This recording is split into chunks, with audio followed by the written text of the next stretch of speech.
Hello दोस्तों, Saroj relax channel पर आपका स्वागत है। दोस्तों, आज हम 69,000 शिक्षक भर्ती से संबंधित कुछ महत्वपूर्ण जानकारी लेकर आए हैं। जैसे कि सरकार जो है लिस्ट रिविजिट का जो है डाटा जो है कोर्ट में प्रस्तुत कर सकती है, ऐसी भी जानकारी निकल कर आ सकती है।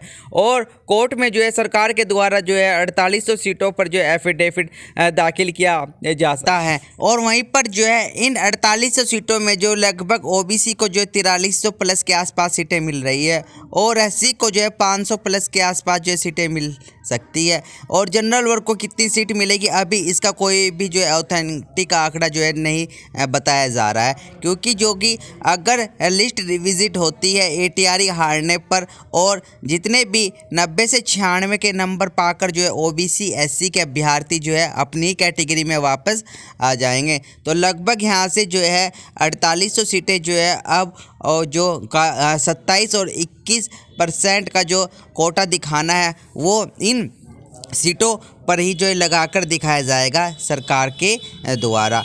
और लिस्ट रिविजिट व फिर उसके तत्पश्चात जो है काउंसलिंग कट ऑफ की प्रक्रिया जो आगे बढ़ाई जाएगी, जैसा भी डबल कोर्ट से जो है डायरेक्शन मिलता है। साथियों, सरकार की ये पूरी मंशा है कि जो सिंगल बैच का ऑर्डर आया है उसी को जो है एज इट इज जो है डबल बैच में भी जो है फॉलो कराया जाए।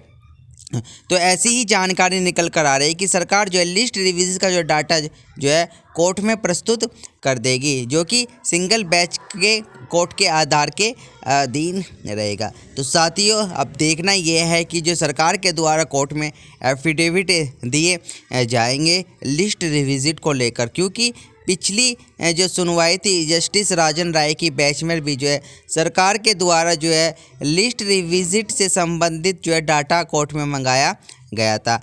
अब मसूदी सर की बैच में भी अगर सरकार के द्वारा लिस्ट रिविजिट का जो डाटा मंगाया जाता है तो कोर्ट में उसको प्रेजेंट करना होगा, और कितनी सीटें जो है आरक्षित वर्ग को मिलती है ये तभी निश्चित किया जा सकता है, और एक कट ऑफ भी निर्धारित की जाएगी। तो उसको लेकर जो है सरकार के जो सूत्रों से खबर निकल कर आ रही है यही है कि 4800 सीटों का जो है डाटा है वो कोर्ट में प्रस्तुत किया जा सकता है। साथियों, यह डाटा कम या ज़्यादा भी हो सकता है। हालांकि जो डाटा है, क्योंकि विभाग के द्वारा एक बार बताया गया था कि यहाँ से जो है 6800 आरक्षण पीड़ित अभ्यर्थियों का लगभग 30 से 40% ही नुकसान हो रहा है, तो उस हिसाब से जो है 4800 सीटें निकल कर आ रही है।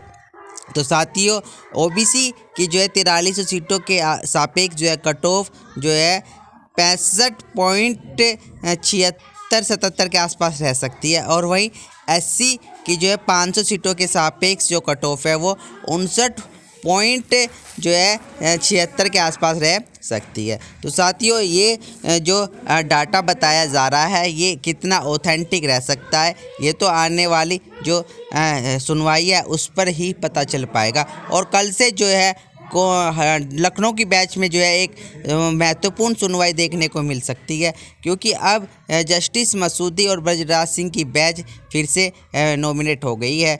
अब इसको जो है लगातार सुनकर जो है फरवरी माह तक यानी कि फ्राइडे तक जो है इसका ऑर्डर रिजर्व कर लिया जाएगा। क्या क्या चीज़ें देखी जाएगी, क्या क्या पॉइंट नोट्स किए गए जाएंगे जज साहब के द्वारा, और सिंगल बैच के ऑर्डर को ध्यान में रखते हुए और आरक्षित वर्गों की जो है सुनवाई और जनरल वर्ग के उनके काउंटर के अधीन ही जो है इस पर फैसला दिया जाएगा। साथियों, इस पर सरकार की भी बहुत एक बड़ी अहम भूमिका रहने वाली है, क्योंकि सरकार अभी तक बिल्कुल ही मौन है। वो एटीआरई के पक्ष में बिल्कुल भी समर्थक नहीं है और केवल सिंगल बैच के ऑर्डर को ही फॉलो करवाना चाहती है। और वहीं बात कर लेते हैं कि इसमें जनरल वर्ग को भी सीट मिलेगी। तो साथियों, अभी जनरल वर्ग की सीटों के बारे में कोई भी जानकारियां निकल कर नहीं आ रही है। तो मैं आशा करता हूं कि मेरे द्वारा दी गई जानकारी आप सभी को पसंद आई होगी। तो वीडियो को लाइक कीजिए, शेयर कीजिए और चैनल को जो है सब्सक्राइब अवश्य कीजिए। जय हिंद, जय भारत, जय संविधान, धन्यवाद।